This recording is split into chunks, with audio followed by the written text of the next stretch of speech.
କାଳିଆ ଯୋଜନା ପରେ ଚାଷୀମାନଙ୍କ ପାଇଁ ବର୍ତ୍ତମାନ ବଳରାମ ଯୋଜନା ଆରମ୍ଭ କରାଯାଇଛି। ଚାଷୀମାନଙ୍କ ବ୍ୟାଙ୍କ ଆକାଉଣ୍ଟକୁ ସିଧା ଟଙ୍କା ଯାଉଥିଲା। କାଳିଆ ଯୋଜନାରେ ବର୍ତ୍ତମାନ ଭୂମିହୀନ ଓ ଭାଗ ଚାଷୀଙ୍କୁ ଋଣ ଦେବା ପାଇଁ ବଳରାମ ଯୋଜନା ଆରମ୍ଭ କରାଯାଇଛି। କହିବାକୁ ଗଲେ ନିଜର ଜମି ନଥିବାରୁ ସାଧାରଣତଃ ଏ ଚାଷୀମାନେ ଋଣ ନେଇ ପାରନ୍ତି ନାହିଁ, କିନ୍ତୁ ବର୍ତ୍ତମାନ ଭୂମିହୀନ ଚାଷୀମାନେ ମଧ୍ୟ ଋଣ ନେଇପାରିବେ। ଅର୍ଥାତ୍ ଏହି ବଳରାମ ଯୋଜନା ମୁଖ୍ୟତଃ ଭୂମିହୀନ ଏବଂ ଭାଗ ଚାଷୀଙ୍କ ପାଇଁ ବେଶ୍ ସହାୟକ ହେବ ଏବଂ ଭୂମି ଥିବା ଚାଷୀମାନେ ମଧ୍ୟ ଏହାର ସୁବିଧା ନେଇପାରିବେ। ଏହି ଯୋଜନାରେ ଗୋଟିଏ ଚାଷୀକୁ 32,000 ପର୍ଯ୍ୟନ୍ତ ଋଣ ମିଳିପାରିବ। 2 ବର୍ଷ ମଧ୍ୟରେ ପ୍ରାୟତଃ 7 ଲକ୍ଷ ଚାଷୀଙ୍କୁ 1,040 କୋଟି ଟଙ୍କା କୃଷି ଋଣ ଦିଆଯିବ।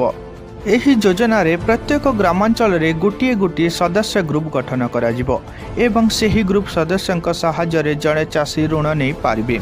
ରାଜ୍ୟ ସ୍ତରରେ ଇମେଜ ଏବଂ ଜିଲ୍ଲା ସ୍ତରରେ ଆତ୍ମା ନାମରେ ଏହି ଯୋଜନାର ନୋଡାଲ ଏଜେନ୍ସି ରହିବେ।